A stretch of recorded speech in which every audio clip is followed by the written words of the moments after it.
Oi, gente, boa noite. Tudo bem, gente? Tudo bom, pessoal? Vou esperar o pessoal entrando. Tudo bom, gente? Boa noite. Boa noite, gente.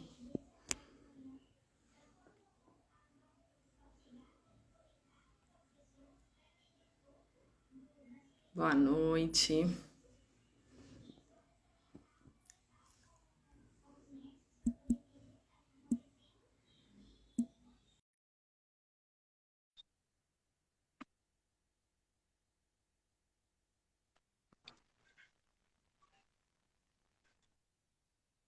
Boa noite, Renan. Boa noite, boa Tudo bem? noite. Tá me ouvindo Tô bem? sim. Uhum. Tô sim. Correria. Como é que estão as coisas aí? Como é que tá o tempo aí? Ah, Botucatu tá bom Tá de frio? frio aqui. Também tá bem frio. Aqui Não, mas tá tudo tranquilo. Hoje foi um também. dia bem tranquilo, graças Que a Viçosa Deus. tá. Eu tô em Viçosa, né? A Juliana que tá em Aham, Juiz de Fora. Eu tô em Viçosa. Viçosa também tá bem friozinho. Até que hoje de manhã tava entendi. mais. Mas deu uma treguinha agora, mas daqui a pouco eu tenho que sair para dar aula ainda. Na aula à noite, né? Fácil também não. Daqui a pouco. A Juliana é orientada do Jefferson ou não? Oi? A Juliana é orientada do Jefferson? É, Ah, não sabia. Juliana Que agora você é. falou que ela tem de Orientada do fora. Jeff. Ah, que bacana. Tá lá em Coronel Pacheco. Tá colhendo embrião. É, com certeza, tá na área aí, né? Ela tá lá Ai, que fazendo bacana, eu não segmento. sabia. Ela é da Pô, área. tem que falar pra ela mandar um abraço pro Jefferson, então. Ah, sim, eu acho que ela. Ver se ela entrou aí. Vou falar com ela assim, pra Eu ela fiz, dar um abraço pro Jeff. eu fiz estágio com ele lá em 2009, eu acho. Ah, foi? Então, bem na época que eu fiz estágio, Foi, que eu vim pra foi. Viçosa. Eu vim pra Viçosa em 2009. Ai, eu acompanhei a Joana, que está agora na UFF, Ah, eu vim pra durante Viçosa em o. 2009 também. Da Bahia, né? Ai, que Eu sou bacana. da Bahia. Eu vim pra Viçosa em 2009, fiz o estágio lá no Capri do FV e aí acabei ficando, né? Porque aí eu fui para a área da nutrição e depois para a sanidade. Voltei pro meu Ai, canto. que bacana. Um prazer te conhecer. Ó, Prazer conhecê-lo também. Ao vivo, ao né? vivo, hein? A Juliana falou que ele mandou outro. Ela Ela tá tá lá lá agora com ele, coletando embrião, embrião. será? Ah, que bacana, que bacana. Fico muito Legal feliz, de demais. verdade. Então, ótimo, né? Ô, Renan, eu vou pedir para você se apresentar um pouquinho pro pessoal, né? Para os nossos seguidores aí, falar um pouquinho de você. Beleza. Pessoal, nasci, brincadeira. Meu nome é Renan Deladá, eu sou médico veterinário, me formei aqui em Botucatu, onde eu resido hoje, né, na Unesp. Faz um tempinho já que eu me formei, fiz residência aqui, mestrado, doutorado aqui em Botucatu também. No meio do caminho eu tive algumas experiências em faculdades particulares, trabalhei, dei aula, e hoje eu atuo como professor substituto aqui na Unesp de Botucatu, né? Eu estou dando aula para molecada aqui no curso de graduação e algumas aulas na pós-graduação. Mas, assim, a gente fala, quem é você, o que você fez? A gente fala muito da parte acadêmica, Aham. né? Mas desde o comecinho da faculdade eu tive bastante envolvimento com ovinos, em especial. Assim, a minha experiência com caprinos aconteceu com o Jefferson. Eu tive a oportunidade também de trabalhar numa fazenda aqui em Porto Feliz, a Porto Reserva, com criação de aglunubiano. Mas eu tenho muito mais experiência, até porque minha área de pesquisa e os animais que eu trabalho com mais frequência são ovinos. Hoje, né, além dos pequenos ruminantes, eu trabalho com pequenos animais, na parte de reprodução, não só na Unesp, mas aqui em Botucatu eu atendo também. Já trabalhei com equino a campo, já trabalhei com bovino a campo, mas, sinceramente, as ovelhas aí são a minha grande paixão, né? Então, sempre que me convidam para falar um pouquinho de ovelha, eu tento, de verdade, passar um pouquinho da experiência, do que a gente estudou, e eu gosto bastante de conversar sobre o assunto. Ah, eu acho que quem trabalha com pequeno ruminante, eu já trabalhei, eventualmente atendo cão, atendo dos meus colegas, os meus, uma coisa ou outra, um gato, um bovino, mas o que me move também são os pequenos ruminantes. Quando eu morava na Bahia, eu atendia mais ovinos. Aqui eu tenho algumas propriedades que eu atendo ovino, mas eu atendo mais caprino, porque aqui caprino de leite é mais forte, né? Aqui na zona da mata. Entende? Mas é muito legal a Eu, gente ver como que tem quem gosta, gosta mesmo, né? eu brinco assim que quando eu entrei na faculdade eu queria mexer com gado de corte, né? Aí eu falo que desde a graduação eu evolui um pouquinho e fui fazer vários estágios com gado de leite. E no final do curso eu evolui mais um pouco e resolvi trabalhar com pequenos ruminantes. Então foi uma evolução Então, constante, né? O pessoal do gado não vai gostar muito do que eu estou falando. isso é muito legal. E agora, tanto caprinos quanto ovinos, uma coisa que eu sempre comento com meus alunos assim, é que falta muita gente especializada realmente, Não. né? O que a gente tem aí é profissionais que trabalham com gado ou às vezes com outras espécies que tentam, né, de alguma forma Sim. trabalhar com pequenos ruminantes.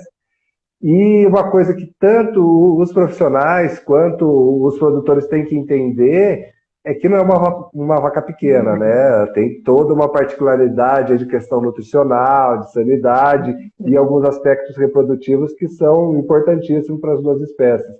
Então, assim, não sei, provavelmente vai ter gente aí ouvindo que é da área ou que pretende atuar, uma dica interessante com esse mercado para as duas espécies. Eu vejo aqui em São Paulo que aumentou bastante, né, o número de criações e que a gente tem percebido, e principalmente criações mais voltadas para a produção mesmo, É né, menos grande. aquelas criações de elite e tal, e o pessoal focado quase que exclusivamente na produção de cordeiro. Então é um mercado em potencial para quem quer trabalhar, né, com grandes animais ou com animais de produção dentro da medicina veterinária, zootecnia, agronomia. Eu também falo isso, Renan, com meus alunos, que eu também eu dou aula agora numa particular, já tem 6 anos, na Univiçosa, Centro Universitário de Viçosa, e eu falo muito, né? Eu dou a disciplina, dou várias disciplinas, né? Disciplinas básicas que eu dou para a área da saúde, inclusive, né? Patologia, microbiologia, e aí tem as outras disciplinas específicas, que é produção e doenças de ovinos e caprinos. E essa disciplina, eu falo com eles a parte de nutrição, a parte de sanidade, e eles têm também a parte de reprodução. Né? A gente fala um pouquinho de tudo. Né? Logicamente que eles têm a disciplina de biotecnologia da reprodução, de reprodução, que eles veem a parte básica, mas a gente sempre que pode dá uma pincelada e fala com eles. E geralmente os alunos, eles não ligam. E eu falo assim: olha, vocês vão me procurar. Eu tenho certeza que vocês vão me procurar. E é dito e certo, volta e meia, agora com os caprino mini cabra pet. Tem gente que cria também ovino pet. E é assim, a gente sempre está sendo procurado. Exatamente. Então é muito importante que Porque a falta, gente queira trabalhar nessa área, né? sim. Às vezes eu brinco também, ó, não quero ir não, fica aí na sua, deixa pra gente. Não, mas realmente para os alunos é importante, é mais uma área, né? Eu acho que quanto mais abrir o leque aí dentro da profissão, é mais fácil de fazer uma colocação interessante no mercado, né? Sim, e precisa especializar, né? E muitos veterinários procuram a gente. Por isso mesmo que a gente resolveu, eu resolvi, né, criar a escola junto com a Juliana para ministrar cursos, porque é uma demanda muito grande, porque as pessoas conhecem a gente, não sei, com certeza com você também é da mesma forma, né? As pessoas procuram porque, eu tô com meu animal assim, será que, como que faz para fazer ultrassom? Como que faz? Como que eu tenho criação pequena, fui chamada, geralmente tem isso, né? essa essa questão dessa demanda, né? E aí eu queria falar, né, como que a gente pode fazer para organizar a cadeia produtiva, né? Porque sem reprodução a gente não tem produção. E em cordeiro, para ter cordeiro, eu falo sempre muito com os alunos, eu conheço algumas propriedades aqui que têm uma organização muito boa, né? Logicamente, isso precisa ter reprodução boa, eficiente, para que a gente tenha animal para vender, porque não é, vai nascer um hoje, outro amanhã, depois de amanhã. A indústria não quer o dia que o animal reproduzir. Como que a gente consegue fazer isso, né? Como que a gente pode criar estratégia para que a gente tenha sempre cordeiro para vender?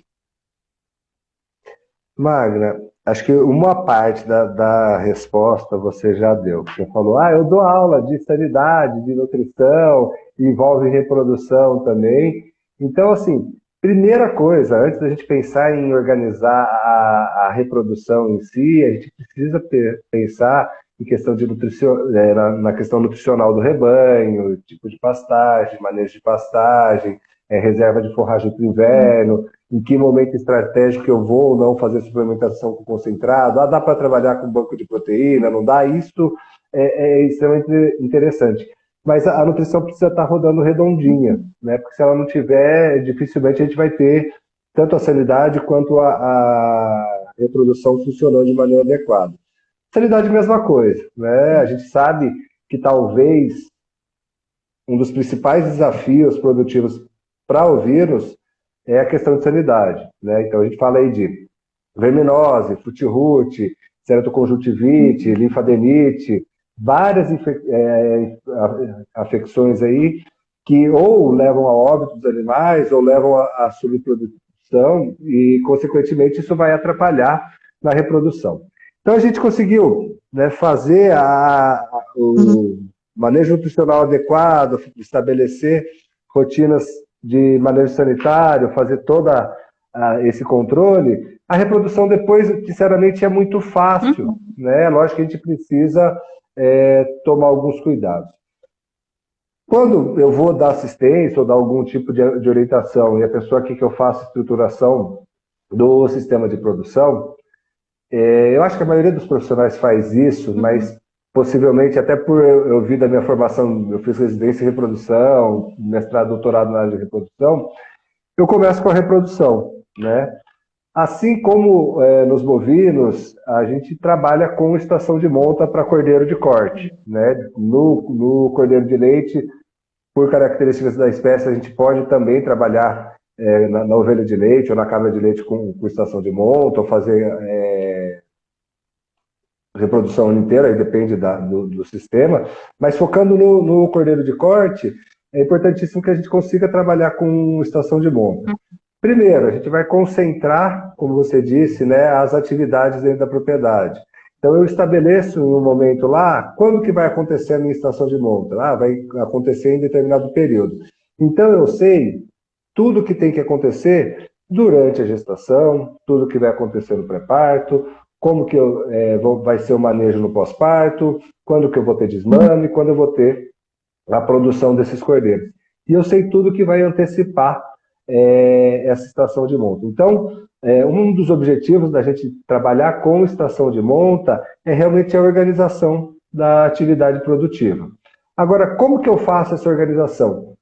Quando a gente compara com o bovino de corte, eu acho que até é muito mais fácil, porque ele tem um ciclo anual, né? Então, aqui, vou falar da situação de São Paulo, varia muito, né? Mas eu trabalho com uma estação de monta em bovinos de novembro a janeiro, eu sei que vai nascer ali comecinho do inverno, eu vou desmamar no começo do outono, então eu tenho todo um ciclo anual. Os ovinos, em especial, a gente tem, né, características que permitem que a gente consiga ter mais de um parto por ano, dependendo do sistema de acasalamento. Antes de pensar nessa questão, né, de mais de um parto por ano, vamos pensar na estação de monta, tá? E aí eu sempre comento, a estação de monta não necessariamente é a mesma coisa que a estação reprodutiva. Lembrando que a ovelha poliéstrica estacional de dias longos, a gente vai ter a sazonalidade influenciando mais ou menos, dependendo da região, dependendo da raça, mas às vezes a pessoa confunde, né? Então acaba que a ovelha fica criando o tempo inteiro quando ela está ciclando. A estação de monta, a gente fala que é um período pré-determinado pelo homem para que aconteçam os acasalamentos. Daí, dessa forma estratégica, a gente consegue controlar a reprodução na propriedade. Uma outra coisa da estação de monta de ovinos isso vale para outras espécies, é o quê? Vamos dar pelo menos de 3 a 4 oportunidades para essa ovelha ser coberta. Se eu pegar aí de 3 a 4 oportunidades para a ovelha ser coberta, se eu multiplicar, a gente vai variar de 51, né, até 68 dias, levando em consideração, em média, um ciclo de 17 dias. Ou seja, se eu tiver uma estação de monta de mais ou menos 60 dias, a maioria do meu lote ou vai ser coberta 3 ou 4 vezes. Porque de onde que vem esse número 3 ou 4? É porque a gente sabe, né, que as fêmeas que são cobertas mais de 3 vezes e que não emprenham, a gente costuma adotar essa terminologia para vaca, mas são ovelhas repetidoras de cio. E essas ovelhas possivelmente vão ter alguma dificuldade para emprenhar. Ou por uma condição fisiológica, patológica do momento, ou porque realmente é uma ovelha que tem uma subfertilidade ou até algum tipo de infertilidade. Estabelecendo isso, a gente consegue determinar os outros manejos que vão acontecer antes e depois. Uma coisa que eu falo que é extremamente importante, depois que a gente decidiu quando que vai ser a estação de monta, é a gente programar alguns manejos que devem acontecer antes desse período. Né? E daí, esses manejos não têm necessariamente só a ver com reprodução. São manejos, por exemplo, casqueamento, tosquia, qualquer manejo que vá ter que necessitar de uma contenção mais brusca ou derrubar o animal, que não seria ideal ao longo da gestação, a gente joga para esse período. A avaliação reprodutiva, tanto dos machos quanto das fêmeas, tem que acontecer nesse período. É um período... Que é importante. A seleção. Depois eu até contar uma história que eu tive de vivência com isso, e que, para mim, ficou muito claro que esse é um dos períodos que mais vai refletir depois no sucesso na estação de monta, de parto e, consequentemente, produção de cordeiro. Né? Então, avaliação reprodutiva, realização de andrológico, até o pessoal perguntar quando que eu considero esse período de pré-estação de mais ou menos um mês, né? Então, de 20 dias a 30 dias, dependendo do sistema de produção, a gente faz essa preparação dos animais. E quando que eu faço andrológico? Adianta eu fazer esse andrológico um dia antes de eu iniciar a minha estação, uma semana antes de iniciar a estação? Se a gente pensar, olha, o andrológico, assim como qualquer tipo de exame, ele reflete o momento, né? Então, eu estou vendo o que está acontecendo com aquele animal naquele momento. Se daqui uma semana ele tiver qualquer problema, pode ser que tenha variação dos parâmetros do andrológico. Mas, se eu deixar para fazer muito próximo pensando nisso, eu tenho pouco tempo hábil para adotar medidas. Por exemplo, tratar algum macho, substituir, ir atrás de comprar algum macho. Então, de maneira geral, se puder, eu recomendo que faça em 2 períodos. Eu sei que não é uma realidade para a maioria das propriedades, mas eu gosto de fazer no início desses 30 dias e depois eu repito essa avaliação no final dos 30 dias. A mesma coisa para avaliação ginecológica, condição corporal das fêmeas, determinação de idade. E, por último, eu acho que uma coisa importantíssima nesse período, já pensando em pequenos ruminantes, é descarte. Né? Então, eu pego as fêmeas que têm problemas sanitários, problemas que têm características hereditárias, né? E que, por exemplo, footrot. A gente sabe que existe uma suscetibilidade genética para os animais desenvolverem footrot. Sensibilidade à verminose também tem, né, característica genética. Então, nesse período, eu já mando tudo que é bucho embora. É diferente de outras espécies, né? Se a gente comparar com o bovino, quando que é feito o descarte? Geralmente o descarte é lá no diagnóstico de gestação, onde ela já passou na estação de monta. Eu também faço um segundo descarte lá se for necessário. Então, essa preparação é importante. Aí eu falei, vou te contar uma história, né? Teve uma vez que eu comecei a dar assistência numa propriedade, Maga, e eu cheguei lá, era monta contínua, para começar. Geralmente né? E a pessoa E a pessoa queria que eu fizesse assistência, que eu fizesse toda a regulação de estação de monta e tudo. Eu falei, olha, tudo bem, mas eu preciso de um mês aí para poder avaliar esses animais e estabelecer algumas coisas para iniciar a estação de monta. Não dá, eu não posso ficar parado, não sei o quê, vamos começar. Começou a estação de monta. Eu não consegui fazer nada. Os animais eram bons, a gente estava mais ou menos, se eu não me engano, era janeiro. Os animais estavam ciclando, né, estavam numa condição corporal relativamente boa, mas eu não consegui fazer nada. Eu fiz um andrológico para falar que eu não fiz nada, né, nos machos que tinham lá, só para saber se eles estavam aptos à reprodução. E a gente terminou essa estação de monta e deu 70% de prenhez aos entre 35 e 60 dias, né? Que para mim é uma taxa baixa na monta natural, né? Eu espero taxas acima de 80, 85% em estação de 60 dias. Mas tudo bem. Passou aí algum tempo e a gente tinha nessa mesma propriedade mais um lote de 500 animais para cobrir. Só que lá a gente tinha um problema. Se eu emprenhasse, no total eram 1.500 ovelhas. Se eu emprenhasse todas ao mesmo tempo, depois a gente não conseguia comercializar os Exatamente. cordeiros, E também né? com a Porque quantidade, lotes muito grandes, às vezes não tem nem instalação, né? Para poder confinar, porque geralmente faz a terminação, não sei se é essa propriedade fazer a terminação com grãos, eu conheço a propriedade que funciona dessa forma. Inclusive, a própria Juliana me pediu para fazer essa pergunta para você, como que faz quando tem essa quantidade, né, de animais, e como que no regime extensivo, como que faz a organização disso? Eu até meio que não respondi é para que ela, mas pergunta tem, para ele. tem que tem que dividir em lote, não tem jeito. Nesse caso, a gente dividiu em três lotes. E o engraçado foi, esse lote tinha 500 ovelhas, a gente queria que empregasse umas 400,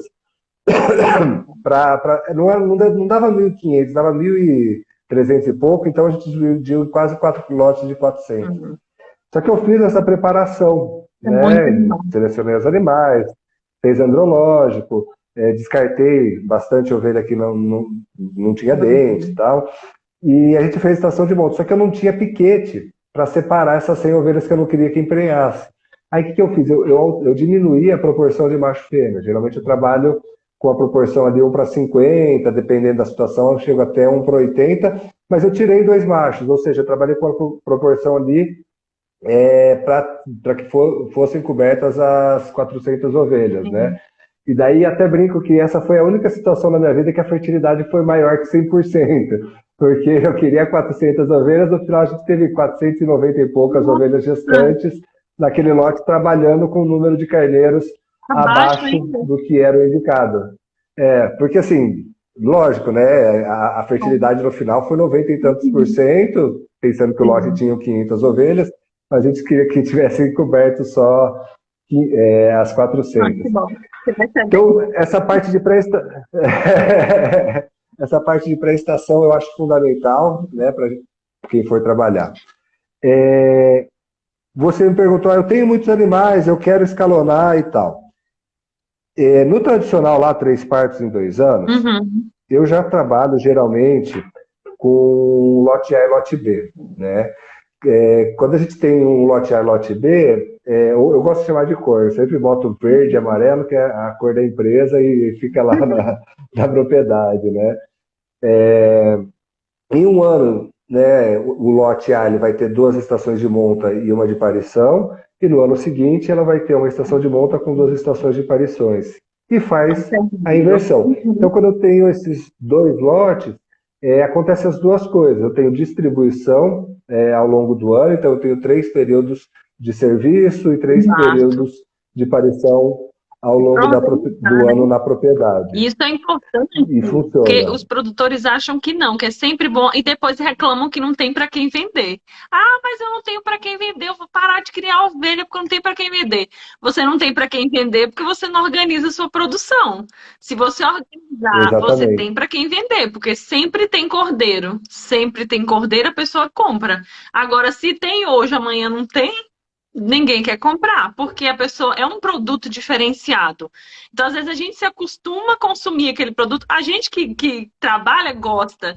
Você tenta achar aquele produto, você não acha. Você só acha Uruguai, só acha Argentina. A gente só acha praticamente. E em São Paulo ainda acha, né? São Paulo você consegue encontrar, porque tem muito criador, tem abatedouro. Então, você consegue. Na Bahia a gente consegue encontrar, mas ainda assim a demanda não atende. Então, a reprodução é realmente o foco. A gente precisa disso, né? Então, você já falou quantas estações por ano que é possível fazer, né? Você geralmente faz invertido, como você disse, né? 2 estações em um lote e junto aí com uma estação de parição. Deixa eu ver aqui. Isso pode continuando. E quantas precisa fazer? Agora, Você falou que 2 estações, né? Que é possível por ano. na verdade, sim, são 3 em 2 anos, né? A gente tem feito alguns trabalhos, desenhado alguma coisa para trabalhar com 2 partos por ano, seria um sistema super intensivo, Uhum.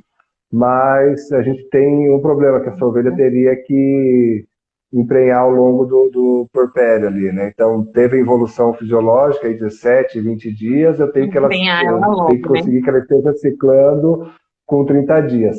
Talvez, de maneira natural, sem fazer nenhum estímulo aí com progesterona ou alguma outra via, seja difícil, né? Lógico que tem variação aí em relação à raça, de efeito de anestro por conta da mamada, mas acontece, né? Principalmente, o principal é o anestro por conta do balanço energético negativo, Sim. né? Mas a gente tem explorado algumas possibilidades para resolver isso, né?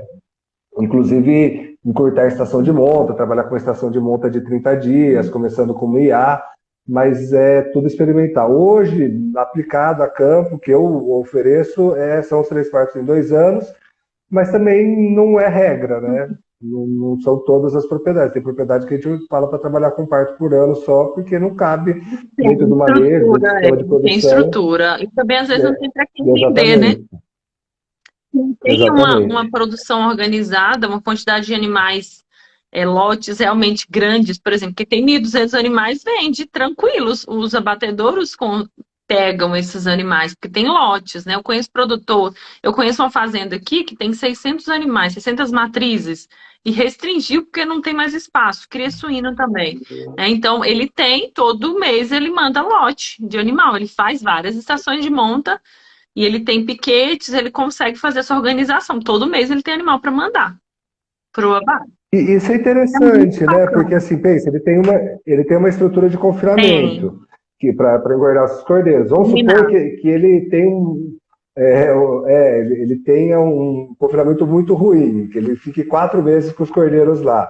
Ainda assim, ele vai ficar um período muito grande com o confinamento vazio. Agora, imagine se ele tiver uma estrutura boa, termine o cordeiro aí com 90, 120 dias. Geralmente ele Quer dizer, ele vai. termina, ele deixa no confinamento, ele faz a mama controlada, oferece creep feeding, e aí as fêmeas também, com a mamada controlada, elas conseguem, né, ser cobertas antes, né, que a gente sabe que, né, Sim. você podia explicar um pouquinho aí como que funciona essa questão da ovelha, né, no ciclo e a mamada.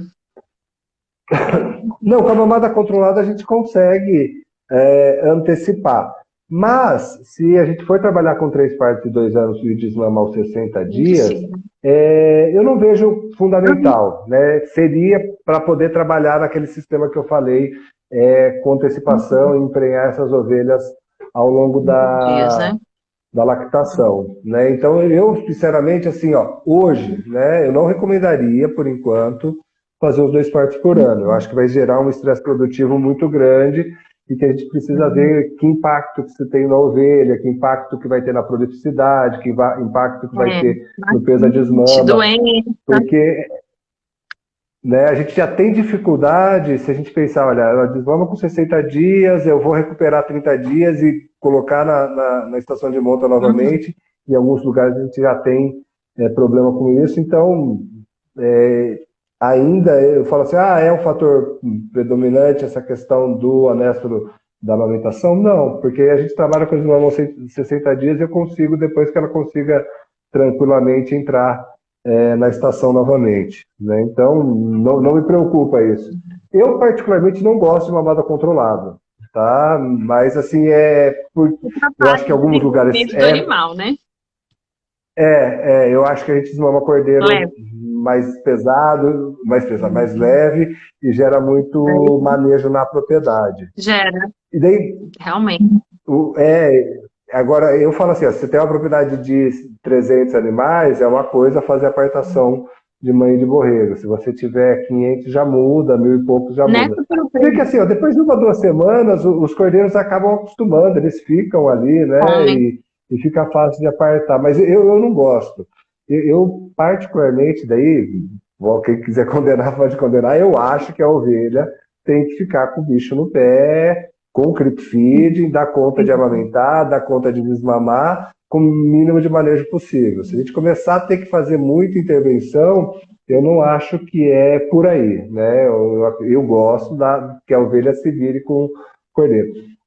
É assim, Magna, eu acho que quando a gente vai criando muita coisa artificial para Tá que dando a problema. produção aconteça, a gente trabalha muito num borderline ali de ter problema, Uhum. Com entendeu? certeza. Então, daí a gente cada vez mais o quê? A gente vai fazendo pressão de seleção para que a ovelha não seja capaz, na Cuidar verdade, dos seus de suportar filhos, o é. peso. E tem, Exatamente. a ovelha precisa ter capacidade de cuidar. Mas isso é uma coisa bem interessante. Lá na Fazenda Escola, o ano passado, foi comprado, né, um lote de animais. E aí os animais eram magros demais, tudo prem. Tudo prem magro. Gente, todas as ovelhas rejeitaram a cria. Todas. Não tem jeito. Aí você faz a reprodução errada, os animais rejeitam, você tem que dar mamadeira. Você tem animal lá, ó, toma mamadeira, porque a gente não tinha, né, como fazer, né, a suplementação, o leite realmente adequado, porque o leite de ovelha é mais gorduroso. A gente teve que fornecer só o de vaca, porque não estava caro, o creme de leite estava difícil. Ficou o custo muito alto para poder comprar. E aí, o que que acontece? Os animais estão lá, pequenos.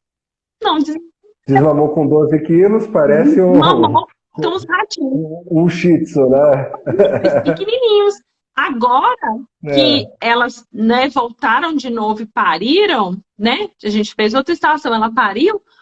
Todas, nenhuma rejeitou as mesmas ovelhas. Olha como só para exemplificar como que é importante o manejo reprodutivo, senão você desanda tudo. E foi uma confusão para cuidar desses Sim, animais. Isso porque era uma fazenda escola, que tem aluno para dar mamadeira, tem estagiário. Imagina, um rebanho que só tem um funcionário.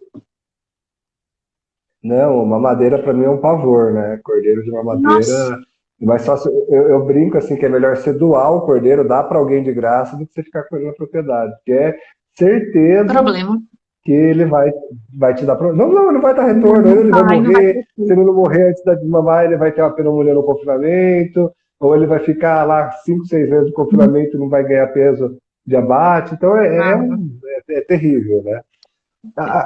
Agora, com relação à distribuição, é interessante realmente, né? Voltando naquele aspecto do confinamento, porque até as estruturas da propriedade elas são mais aproveitadas. Eu queria te perguntar, mudando, né, um pouco, qual que é a distância de um frigorífico que abate ovinos aí da onde vocês estão? Mais ou E menos. aqui o mais perto é no Espírito Santo. Eu acho que fica uns 600 quilômetros. São Paulo também, gente, eles mandam para São Paulo também. Eu não sei que 600 cidade que eles km no mandam. Espírito Santo. Alegre, eu acho. Você tem, você tem ideia de quanto que está um frete rodoviário por quilômetro Não ali? tenho ideia. Mais chuta, R$ 3, quatro Não tenho reais. ideia. Vamos supor, ó, Cara, eu não sei também, agora que aí, mas vamos aumentou a por três gasolina, reais. tá. Tem ideia. Então, vamos supor que gaste aí nessa viagem R$ 1.000 de frete, tudo bem? Uhum. E aí o cara vai pagar esse frete, caberiam ali, ó, ou 200, ou 50, ou às vezes até 400, dependendo do caminhão, para levar, né? E realmente ele tem o lote lá, só que o lote dele, num mês tem 12, no outro mês tem 50, 50 não, tem 30, no outro mês tem 22. O que acontece? O frete rodoviário hoje, para o pequeno ruminante, ele impacta muito. Muito. Por quê? Aqui em São Paulo, um cordeiro médio ele vai valer aí no gancho cerca de R$ 500, Uhum. entendeu? Né? Então, se nesse caso de R$ 1.000, se ele impactar aí próximo de 10% do valor final do meu cordeiro, Cara.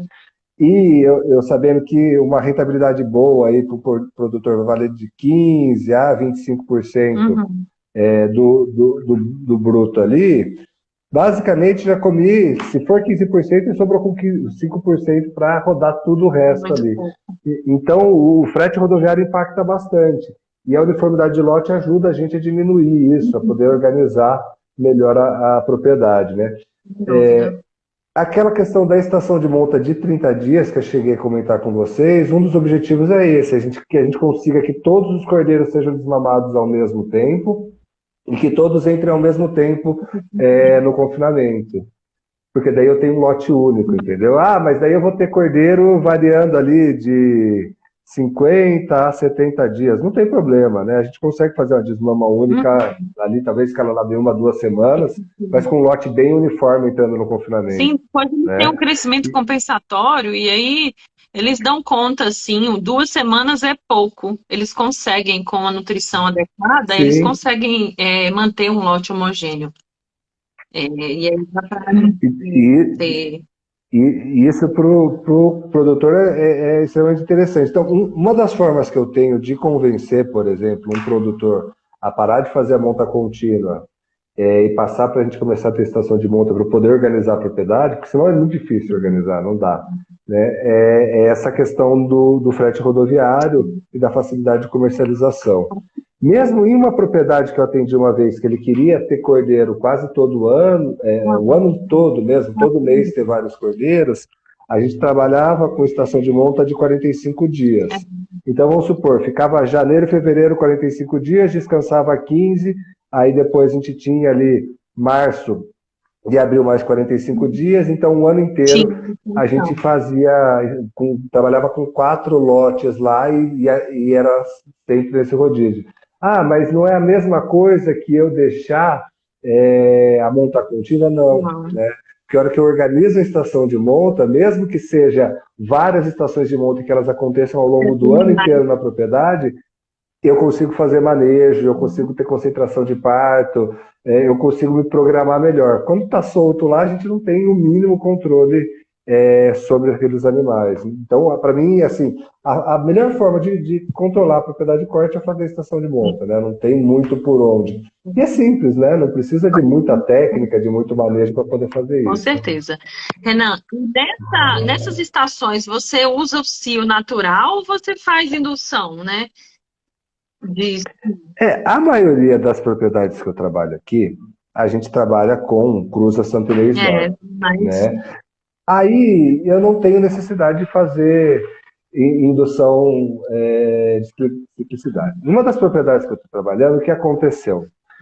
Começou lá, as ovelhas ciclavam o ano inteiro, elas eram mais puxadas para sulfoque, mas acho que era um sulfoque meio adaptado à região. Então, se tivesse comida, né, no período de inverno, ali começo de primavera, elas ciclavam, não tinha problema. Só que cada vez mais começou a cruzar com uma raça que é mais sazonal, com o Ile de France. Hoje a gente está com tem uma de França dificuldade, em São Paulo? Ile de France. Olha, legal, E não sabia. daí, São o que Paulo. aconteceu? A gente começou a ter cada vez mais dificuldade para emprenhar. Sim. E é uma propriedade que, assim, a gente definiu que provavelmente a estação de monta vai acontecer uma vez por ano. Né? Por quê? Ah, eu poderia fazer efeito macho? O efeito macho ele ajuda, sim, a antecipar retorno à E mais ciclicidade. lembrar. Eu posso fazer flushing alimentar? Posso. Se eu colocar hoje um protocolo, eu acabei de comprar a Progespon, tá? O Progespon eu paguei Tá. aqui R$ 270 em 25 esponjas. Então, para arredondar, R$ 10 por esponja. Se eu for trabalhar com ECG, o ECG vai somar quase mais uns R$ 10 aqui no É, protocolo. Então, eu tenho R$ 20 ali protocolo. para induzir, né? Lembra que eu falei que o final do valor do cordeiro é de R$ 500? Uhum. Vamos supor que eu faça indução, trabalhe com o cio induzido e cobertura, tá? A gente poderia chamar ali de uma monta natural em tempo fixo, tudo Uhum. bem? Que eu não vá fazer inseminação para não elevar o custo, Sim. né? E que a gente tenha um super resultado. Cada cordeiro vai me custar aí, mais ou menos só de protocolo, uns R$ 40, né? Ou seja, quase 10% do valor final do cordeiro. Então, é complicado, né? O custo Tá? individual do cordeiro abatido acaba ficando muito Isso. caro. Tem outras alternativas? Tem programa de luz, daria para trabalhar? Daria, mas eu acho que em rebanho numeroso ficaria complicado para trabalhar com programa de luz. Ah, poderia trabalhar com implante de melatonina? Poderia, não tem no Brasil, né? Teria que importar da Argentina ou da Austrália, eu não sei qual que O seria o custo custo. também, a importação Então, agora tá impossível, tá muito caro. uma proposta que eu tinha feito nessa propriedade, que a gente sabia que quando eu fazia flushing em efeito macho, eu conseguia já dar uma antecipada. Ao invés de trabalhar com 3 partos em 2 anos, a gente sugeriu de trabalhar com 4 partos, não, 4 partos em 3 anos. Ou seja, eu esticava um mês a mais depois da estação de monta para voltar a cobrir. Tudo bem, eu produzia menos, mas dessa forma, com 3 lotes, em cada ano, só um lote ia cair nesse período mais crítico. Então, era um lote que eu ia conseguir fazer efeito macho, fazer flush, e aí eu estou pensando em estudar alguma coisa de progesterona nesse período para ver se a gente consegue. Provavelmente trabalhar com progesterona injetável, né? Ou o MGA oral, não sei. Mas eu teria que testar, tá? Isso aí não Não tá está em... claro, né? Geralmente, Não, tá, não dá para recomendar ainda, mas a gente estava pensando em testar ali para ver se a adição de progesterona, com o efeito macho, com fluxo alimentar, a gente conseguiria retornar essa ciclicidade um pouco antes, né? Para diminuir custo também. sim, com certeza. Mas O flush ajuda. quer trabalhar o ano inteiro? Tem que trabalhar com raça que não é estacional, tá? Fora isso, não vale a pena No Brasil economicamente, tudo inteiro a bem? gente tem Santa Inês Dorper, é o rebanho comercial maior que a gente tem no Brasil.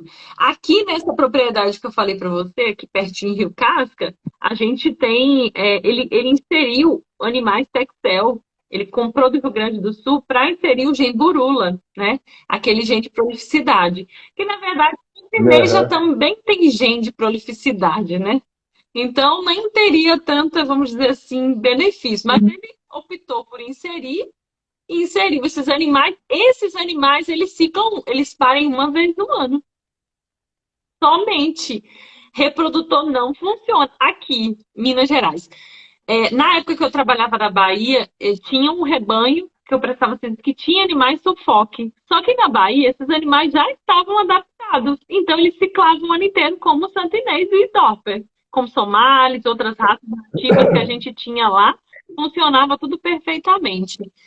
Então, E é mais próximo da linha do Equador também, né? Então é mais fácil de ter essa adaptação. não varia muito, né? É muito pouco. E eu acho que o principal realmente ali é ter boia, né? Não tem Não. jeito. Tendo comida, ele vai acabar ciclando. Até eu lembro um colega uma vez, ele tinha assim, ó, uma propriedade com muito problema de casco, muito problema de casco. Ele também era santinês com Dorper lá, bem cruzado o rebanho, Exato. tinha sufoque.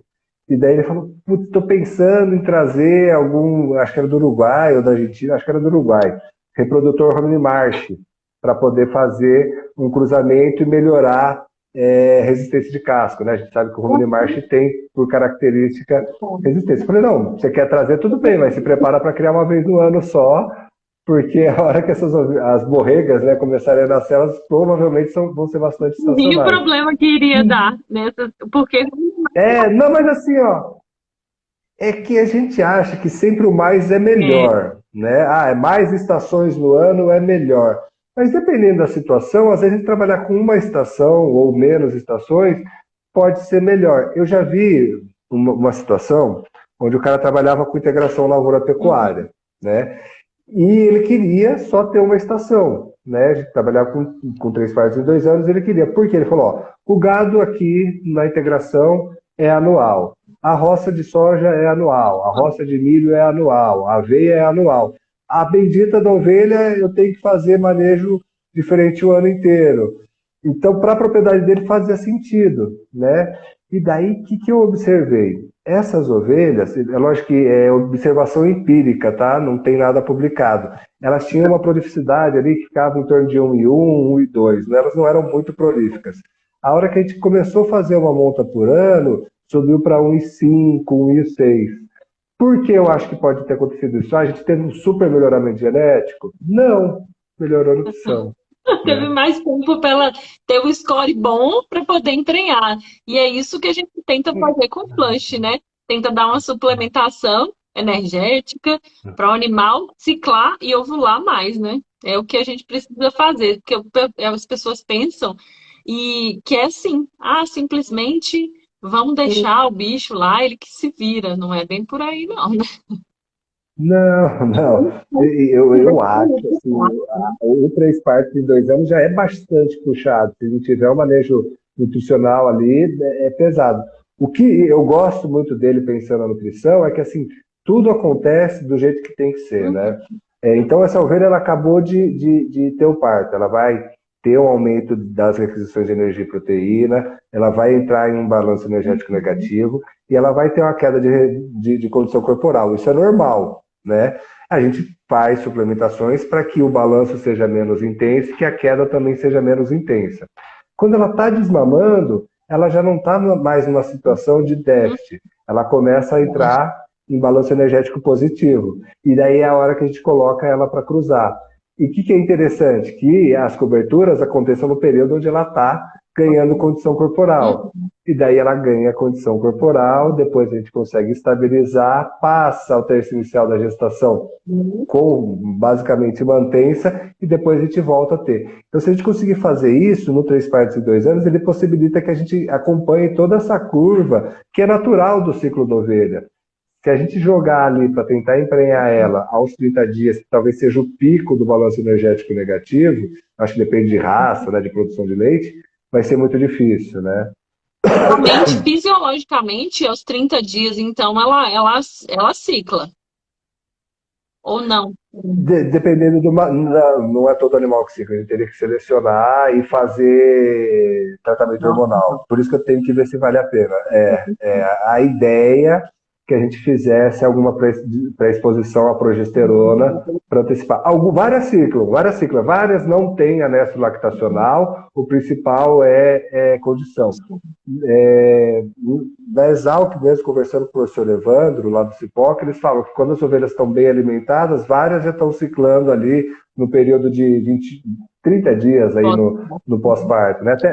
Até conversando com ele que veio essa ideia. Então, é balanço energético positivo, é manejo, é não perder muito a condição corporal, daria.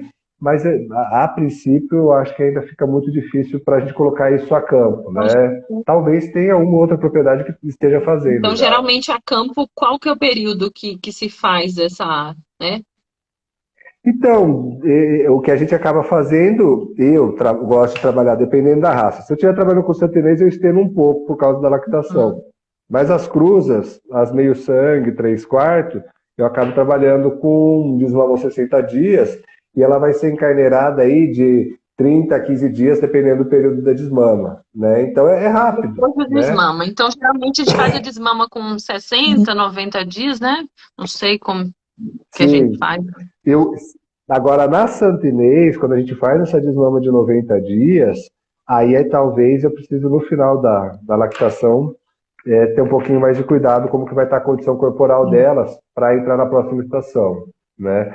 Qual que é o grande problema? Eu também não posso, na santinês, ficar dando muita oferta de comida no final da lactação, senão ela vai ter dificuldade para secar e não aumentar muito ela produz muito leite, a santinês, e dá mastite para danar, Exatamente. Dá muita mastite. Exatamente. Então eu gosto de, depois de 60 dias, dar um susto nelas mesmo, tiro quase tudo concentrado. Né? E daí eu vejo assim, eu falo 90 dias, mas dependendo da ovelha, com 70, 80 a gente tira, para depois fazer flushing e entrar na estação. Né? Você faz a desmama gradual também, né? Ou faz a desmama. Hoje o que eu já trabalhei com abrupta, já trabalhei com desmame antimastítico, eu gosto, né? Se for possível, assim, que o próprio cordeiro faça a esgota, né? Então a gente desmama num dia, depois de 2 dias volta os cordeiros, pula mais 3, volta os cordeiros. Geralmente nessa terceira volta elas já estão praticamente secas, né? E aí os animais acabam parando, né, de mamar, porque não tem leite. Sim, daí faz isso. É um manejo, eu julgo que mais racional do que a gente ficar indo lá esgotando, ovelha por ovelha, eu acho que contamina menos também, né? Mas acho que depende de propriedade da propriedade. Gente, podem fazer nas perguntas, tá? Não, aproveitem. O pessoal tá quietinho, né? Hoje, né? Geralmente eles fazem bastante pergunta. Que o nosso público, a maioria do nosso público, são de criadores de caprinos e tem um pessoal muito bom aí Caprino. que cria ovino também. Tem um pessoal, muitos veterinários que seguem a gente e também trabalham com ovinos. Tem um pessoal do sul, né? Podem fazer, aproveitem para fazer as perguntas para o Renan, porque está rendendo bastante. A gente já tá falando aqui, estamos faltando uns 10 minutinhos aí, menos de 10 minutinhos pra gente, né, acabar a nossa boa noite, Rayane. A gente acabar a nossa live e vocês ainda não perguntaram. Fiquem à vontade em perguntar. Mas é um tema muito bacana e é realmente isso, né? A gente precisa fazer a estação, precisa ter todo o controle sanitário, nutricional, para ter o controle reprodutivo. É muitas vezes o que acontece? Os produtores, eles não têm essa consciência, eles acabam desistindo da atividade, né, Renan? Sim, sim, porque sem, assim, aí não é só a questão da reprodução, mas sem planejamento e organização Gente. produtiva, a possibilidade de ter prejuízo é muito grande, Uhum. né? As margens já são, Lucas. né, Uhum. pequenas, a gente tem a questão do risco sanitário também, que é presente nas duas espécies. Então, assim, se não tiver uma organização bem, bem legal, a probabilidade de ter prejuízo é muito grande, né? Eu queria só fazer uma ressalva, que eu esqueci de falar um negócio que eu acho que é importantíssimo, pensando nessa questão de gestão e estação de monta. Não adianta também a gente fazer todo o planejamento da estação de monta, separar os animais, se a gente não tiver uma ferramenta de gerenciamento do resultado, né? E hoje até brinco que o que eu mais faço nas propriedades é gerenciamento e ultrassom. E eu falo que ultrassom é a minha principal ferramenta de gerenciamento da propriedade, né? Por quê? Eu consigo, lógico, de maneira antecipada, fazer diagnóstico, saber se as ovelhas ali estão ou não gestantes, qual foi o resultado.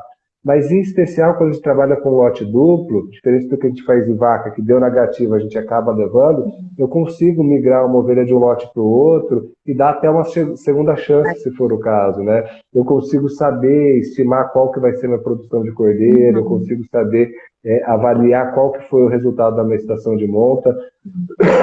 Então, o ultrassom ali no diagnóstico de estação Ah, parece que não tem muita gente com experiência. Já peguei alguns problemas sérios aí de a pessoa vai lá de bovino, faz ultrassom, fala que está gestante, a hora que você vai passar no lote tem um monte de ovelha vazia, é é, complicado. Então, a gente precisa fazer a prestação, organizar a estação de monta, respeitando a fisiologia da ovelha, dando tudo de condição que ela precisa, e eu acho que o ultrassom no final ali, ele acaba fechando esse ciclo para a gente falar de estação de monta só, né? Para a gente poder organizar também toda a propriedade. sim, com certeza. Geralmente, e quando eu dou assistência, que eu vou pelo menos uma vez por mês, eu tento fazer uma com 45 dias após o início da minha estação de monta, e uma segunda ali, às vezes eu faço com 60 e com 90, ou faço só com 90 dias para ver o final ali de quanto que as ovelhas responderam em termos de prenhez na estação de monta. Sim. Geralmente, com 45 dias, se foi bem estruturada a estação de monta, a gente tem mais de 70% das ovelhas gestantes, que vou pegar o primeiro e o comecinho do segundo ciclo estral delas ali. Ótimo. Ótimo, Renan. Tem um pessoal comentando aqui, ótima live, o Fábio, Fazenda Cascalho Preto também, excelente live, parabéns. E uma pergunta aqui do Eugênio Câmara. Renan, você tem alguma experiência com lactação sem gestação? Já vi algumas propriedades de bovino que fazem esse protocolo hormonal. Bovina ou ovina? É, eu não conheço.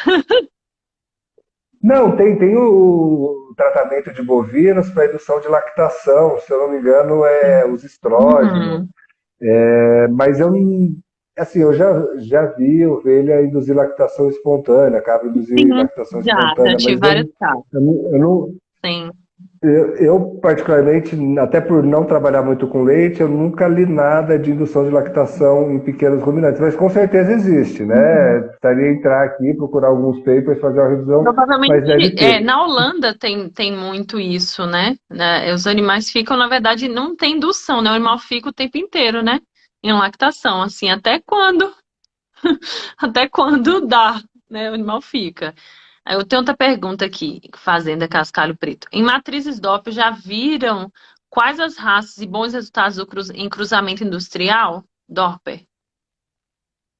Ó, a minha experiência maior é com matriz santinês e o carneiro Dorper, tá? Mas se eu tivesse matrizes Dorpers boas, que fossem bem a pasto, eu manteria o carneiro Dorper mesmo, porque eu gosto muito da raça.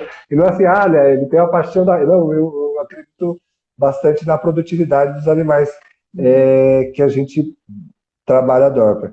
Agora, não tem nada com associação, não. É realmente que eu gosto da produção. É porque eu, particularmente, gosto de ovinos que não sejam, principalmente matrizes, né? Que não sejam muito grandes, Sim, sejam mais baixinhas e compactas, mais bastante compactas. prolíficas, né?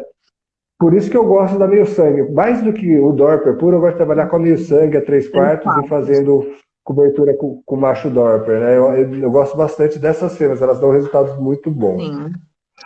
Eu acho que, assim, ó, matriz Dorper, vamos pensar, o que que você gostaria de melhorar ali? Você quer melhorar tamanho de carcaça? Talvez tivesse que trabalhar com uma raça maior, um Ile de France, um Suffolk, talvez tenha alguma dificuldade.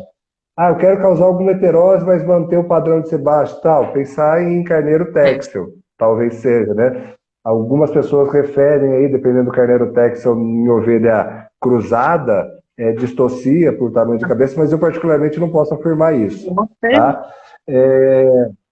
Agora, por algum motivo eu quero aumentar a produção leiteira das minhas fêmeas, aí eu já entraria com uma santinês Sim. mesmo, tudo bem? É que geralmente é o contrário, né? A gente Aham. tem a matriz santinês e acaba cruzando com Mas os a gente carneiros pode Dorper, voltar tá? e também fazer F1, né? Ter o carneiro também. Em algumas Sim, propriedades que eu já trabalhei sim, fazia isso, né? Tem outra pergunta sim, aqui. poderia usar. Poderia fazer também, né? Desculpa te interromper, porque a gente já está Sim, quase não acabando. pelo amor de Deus. Qual a idade certa para começar a produção, né? As borregas, que a gente já está quase acabando. Dá tempo? Será? Vou Um falar rapidinho. minutinho. As fêmeas, elas vão começar a ciclar aí por volta de, depende da raça aí do sistema de recria, tá? Por volta de 6 meses elas já começam a ciclar, quando elas têm os 50 e poucos por cento do peso Aham, adulto. isso é importante. Hoje, eu vou falar 70%, tá? A gente trabalhava com 65%, eu li alguns artigos, comecei a usar o 70%, que nas raças que eu trabalho aqui dá mais ou menos 40 quilos, tudo bem? Eu vi um trabalho muito bom, assim, que ele comparava, não lembro que raça que era agora, mas ele comparava 38, 40 e 42, e a principal diferença não era na fertilidade dessa estação e nem na produção desse cordeiro, mas na entrada na segunda estação, depois do parto, quando ela era primípara e ia voltar, às vezes elas falhavam, Uhum. tá? Então eu tenho preferido trabalhar com 70% do peso adulto, tudo bem? Só para responder rápido, para não acabar o nosso É, tempo.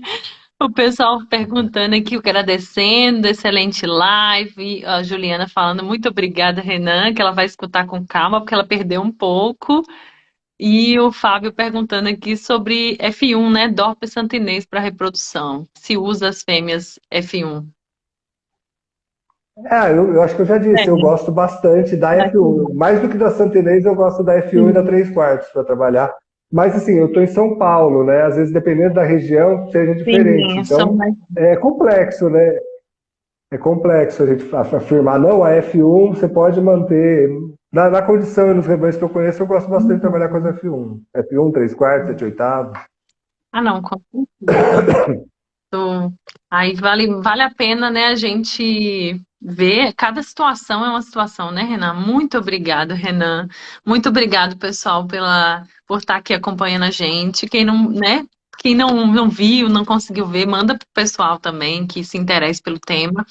Muito bacana, a live vai ficar gravada. Depois a gente vai colocar no canal. Renan, muito obrigada. Foi muito bom, muito esclarecedor. A gente bateu um papo aqui bem legal. contando nessas realidades. E para o produtor isso é muito bacana, para os veterinários, nossos colegas, né, que trabalham na área. Realmente foi muito esclarecedor, foi muito bacana. Pessoal mandando coraçãozinho aí. Gente, muito obrigada por estar acompanhando. A gente sabe como que é difícil, né? A gente teve aí em torno de 20, 15, 20 pessoas aqui acompanhando a gente nessa correria que a gente tá, né? Pessoa parar uma hora para ouvir a gente falar, não é pouco, né? 15 pessoas parar para ouvir a Não, gente. não. Nesse mundo tão acelerado que a gente tá, né? Gente, muito obrigado, Renan, viu? Foi ótimo. Ah, eu queria agradecer, Magna, você, a Juliana, pelo convite. Eu fico à disposição para, se vocês quiserem algum dia, fazer um outro encontro aí para a gente conversar com mais calma, né? Com certeza. A gente podia até, sei lá, marcar uma live no YouTube, alguma Vamos, coisa que a gente fique vamos mais à marcar. vontade, Sim, né? com certeza. Porque eu acho que daí dá para qualquer coisa projetar Sim, slide, vamos mostrar marcar umas sim. coisas enquanto a gente. Mas para uma conversa, não para aula, né? Ótimo. E eu queria pedir licença, eu posso falar do meu Claro, instituto, pode. que a Vontade. gente tem aqui em Botucatu? Pessoal, eu queria convidar todos vocês para seguir o Instituto Adere, né, Instituto Underline Adere, que é o instituto que eu sou sócio, e a gente trabalha com formação de veterinária, aprimoramento profissional, e a gente não tem Muito nada ainda com bacana. ovinos e caprinos, possivelmente vai sair um curso de estação de monta até o final do Que ano, ótimo. mas assim, eu sei que o público aqui é mais voltado para os pequenos ruminantes, mas vocês conhecem alguém que trabalha com cão e gato? Tá bom. A gente está com 2 cursos agora abertos de cães Vamos e gatos saber. ali, Vou indicar para os meus um alunos. de neoplasias do gênito urinário, bem legal. O Cadu, que é o coordenador desse curso, é bem legal. E a gente está com outro de contracepção cirúrgica em cães, que vai ser pré-requisito para quem quiser fazer a prática com a gente Que aqui. maravilha. Depois eu passo para vocês no Tá, direct, passa que a gente divulga para tá? Se você. vocês puderem Com ajudar. certeza, vamos divulgar. E, e de verdade, brigadaço Muito assim, pelo obrigada. convite. Eu gosto bastante de falar. Passou voando o Passou tempo, eu queria ficar rápido. mais umas 2 horas falando aqui. Eu falo Eu pouco, também né? gosto. Gente, muito obrigada, viu? Foi ótimo, foi muito esclarecedor, foi muito bacana, realmente, tá? Só tenho a agradecer, Renan. E vamos sim marcar. Agradeço a você. Uma outra Vamos, vamos. oportunidade. A gente podia fazer um encontro no Zoom com esse pessoal aqui, não? Vamos fazer sim. Né? Pessoal, é muito Fala assim, ó, bacana. quantas curtidas tem que ter esse vídeo para a gente fazer um encontro no Zoom com o pessoal? Vamos fazer. Chuta o número aí, coloca lá. Du- dos- se der, sei lá, 200, 300 curtidas, a gente faz o encontro Né? Vamos, no vídeo. então. Não, porque daí eles passam, né? Falam, olha, dá uma curtida lá pra gente fazer encontro no Não Zoom. é? Pra gente fazer um evento. A gente está Isso. planejando, eu e a Juliana, a gente fazer assim, um evento no próximo semestre aí. E com certeza, né? Ó, Juliana falou que já está marcada. Vamos sim. Muito bom, Beleza. gente. Boa noite. Tchau. Boa noite, tchau, tchau. Tchauzinho. Obrigado. Tchau, Juliana. Obrigado pelo Até convite. Um mais. abraço. Tchauzinho.